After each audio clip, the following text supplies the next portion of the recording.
बताइए। अच्छा, संदीप जी भी जुड़ गए। हाँ हाँ, ठीक। हाँ जी, शरीर स्वास्थ्य है तो भी किसी न किसी निमित्त से कभी बुखार आ ही जाता है। अब बुखार आता है तो 2-3 दिन, 4 दिन, टाइफाइड है तो 7 दिन लंघन करना होता है, क्रुश हो जाते हैं और फिर शरीर शुद्धि हो जाती है तो स्वास्थ्य लाभ हो जाता है। तो अब ये टाइफाइड में यदि 7 दिन, 14 दिन, 21 दिन का बुखार आता है तो लाखों वर्षों के इतिहास में अथवा ज्ञात इतिहास कहो कि 10,000 वर्षों के इतिहास में ये 200-300 वर्ष क्या होते हैं, कभी तो होता ही है। तो इसको समय के साथ नहीं चलना या ऐसा नहीं कहते, निमित्त हो ही जाते हैं, बुखार आने के भी निमित्त हो ही जाते हैं, जुकाम होने का निमित्त हो ही जाता है, वर्षा में भीगे और फिर उसमें हवा लगी, ये हो ही जाता है। या कभी कॉम्प्लिकेटेड बीमारी भी हो जाती है। इसका अर्थ ये नहीं कि मूलतः यह शरीर स्वस्थ नहीं है, ऐसा नहीं होता है। या कभी हम चलते चलते ध्यान नहीं रहा और ठोकर लग जाती है, गिर जाते हैं, खून निकलता है, कभी हड्डी टूट जाती है, तो हो जाता है ऐसा। तो इसका उपचार करना होता है। हाँ, लेकिन वो जब दर्द होता होता है तब हम ज्यादा विवल भी हो जाते हैं और ये कहाँ से आ गया, अब क्या करेंगे, इसका उपचार क्या है, ऐसा करते ही है ना। तो इतना बहुत अधिक इसके बारे में हमारा दोष, हमारा स्वयं का दोष निकालने की आवश्यकता नहीं है। कभी कभी गलती से खिड़की खुली रह गई तो संध्या के समय मच्छर अंदर आ ही जाते हैं और फिर उसका परिहार करने में कितना ये लगता है। अब बस खिड़की खुली क्यों रखी, ध्यान क्यों नहीं रहा, ये हमने गलती की ना, तो फिर ठीक है, मच्छर तो आएंगे और काटेंगे, दोष मच्छरों का नहीं, दोष तुम्हारा है, ऐसा करने की क्या आवश्यकता है।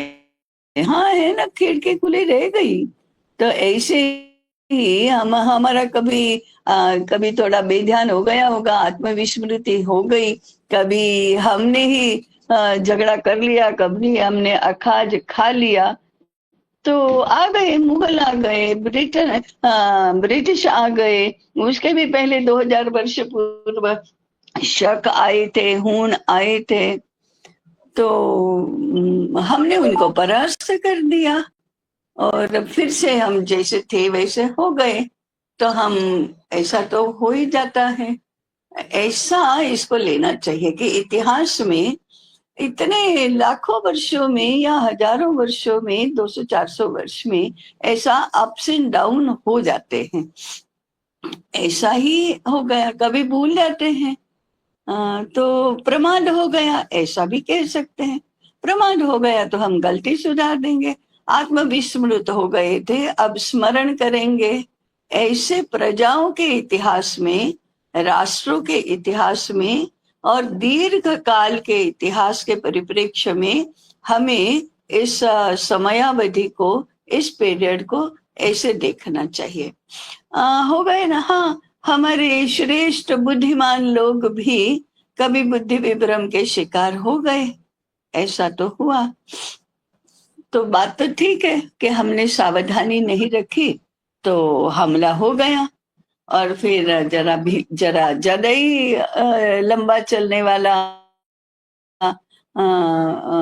ये सारा अव्यवस्था का राज्य हो गया।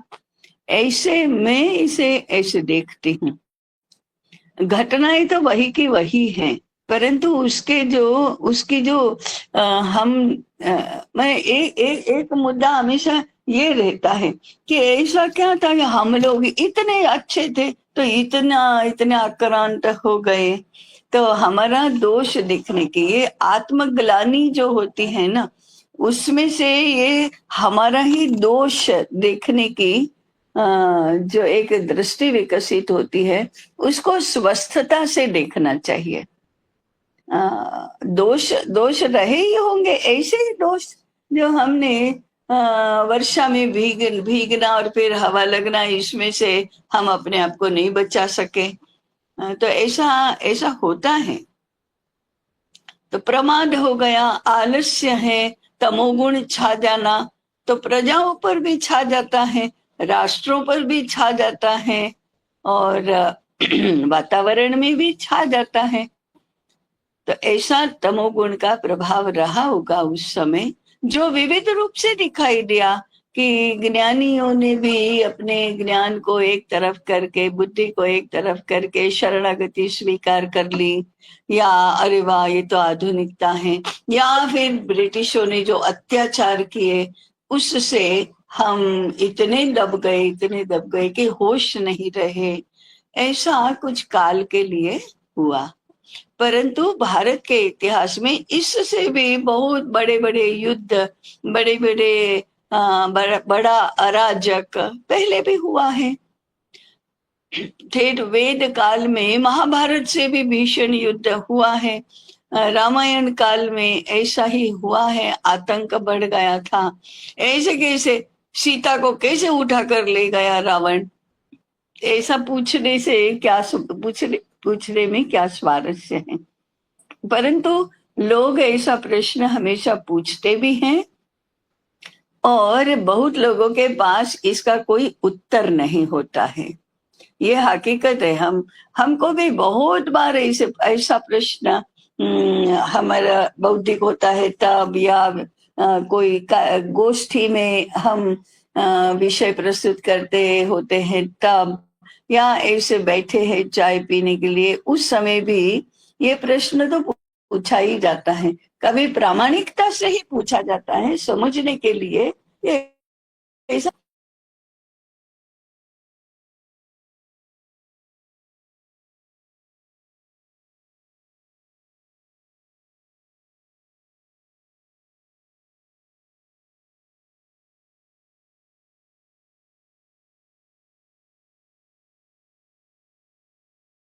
हमारा बचाव करने की आवश्यकता नहीं, हमारा भी दोष रहा ही होगा, ऐसा मन में समझकर इस प्रश्न को पूछा भी जाता है।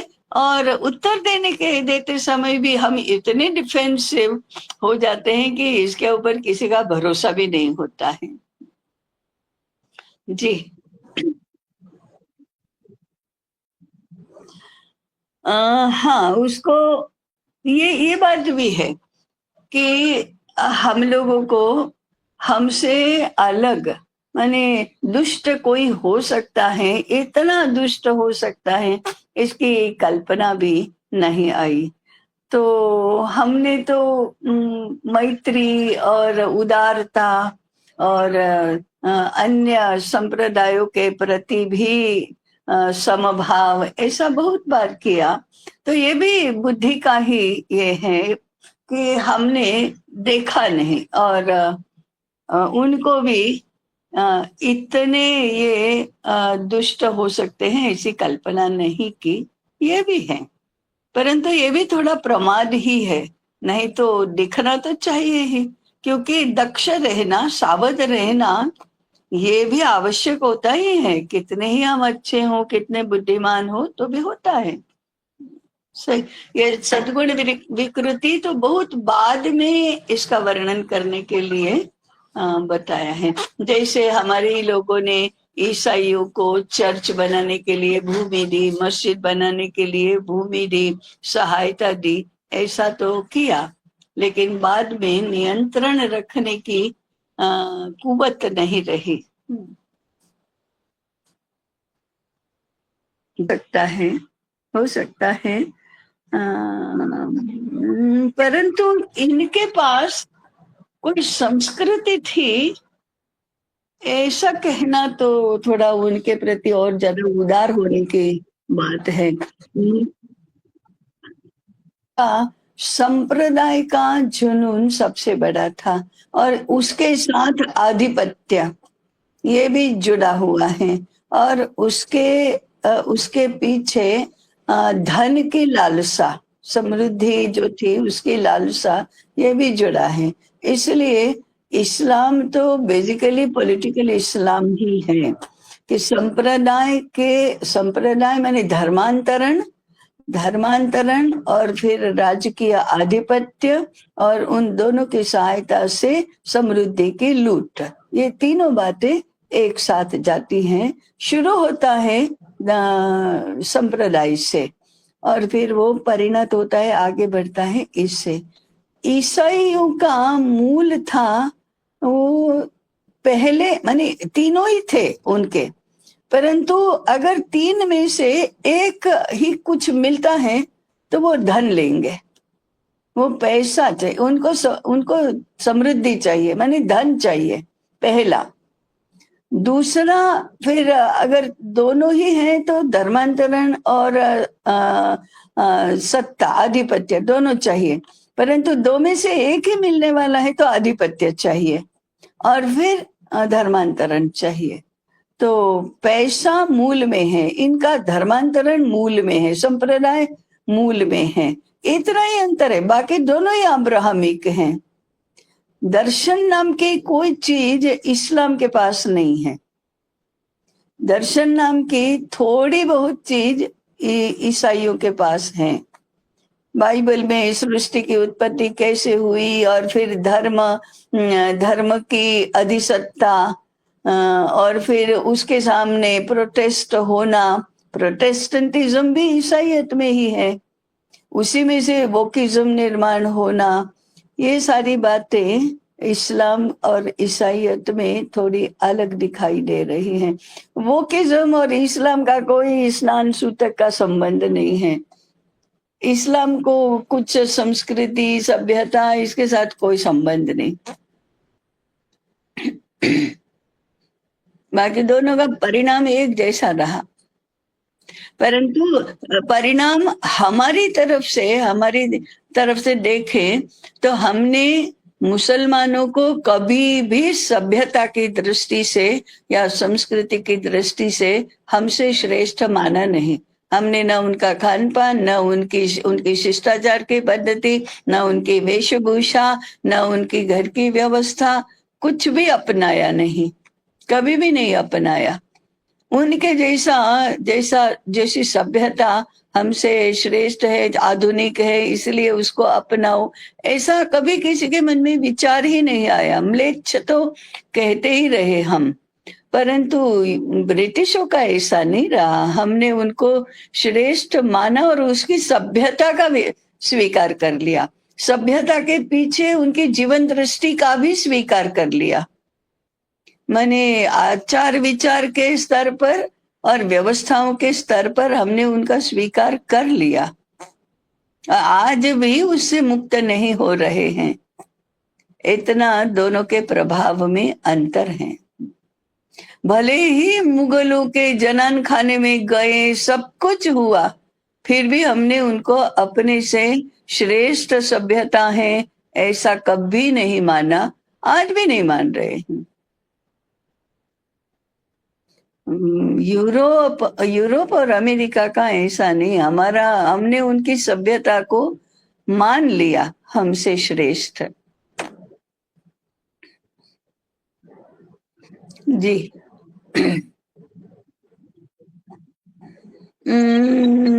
हाँ ठीक है ना, वो तो स्ट्रेटजी होती है, वो तो स्ट्रेटजी बुद्धि का गुण है, तो स्ट्रेटजी तो होती है। तो कैसे होगा, ये तो होता ही है।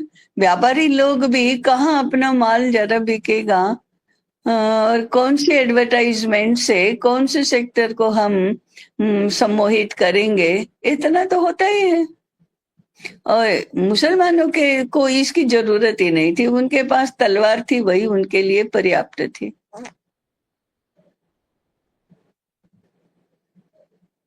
हाँ ठीक है ना। हाँ, वोकिज्म माने स्वैराचार, तो मन अपनी प्राकृत अवस्था में स्वैर ही होता है, उसके ऊपर नियमन रहता है, बुद्धि का माने धर्म का नियमन रहता है। तो हमने तपश्चर्या करके और बहुत चिंतन करके विलक्षण बुद्धि से जो समष्टि जीवन की माने समाज जीवन की जो व्यवस्थाएं बिठाई थी, वो इतनी सस्टेनेबल थी कि हजारों वर्ष तक हम तो रहे, स्थिर जीवन रहा, समृद्ध जीवन रहा, सुसंस्कृत जीवन रहा, ये संस्कृति का विकास हुआ, ज्ञान क्षेत्र का विकास हुआ, ये सब हमारे यहाँ हुआ।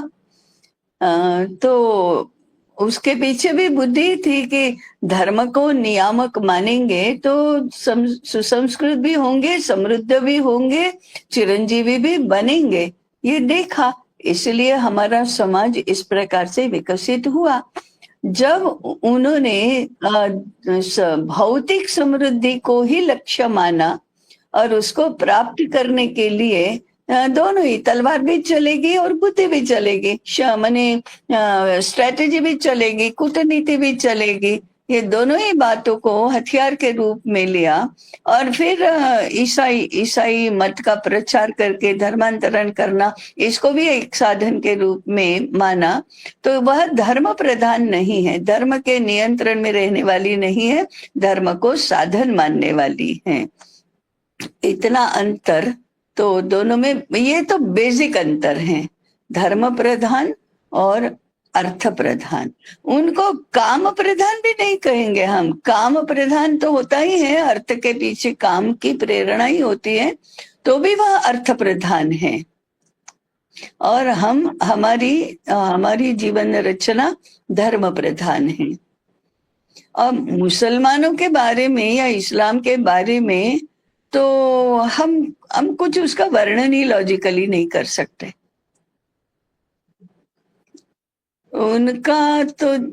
उनका सब बेतहाशा ही चल रहा है, नो मेथड, कोई मेथड जैसा उसमें कुछ नहीं है।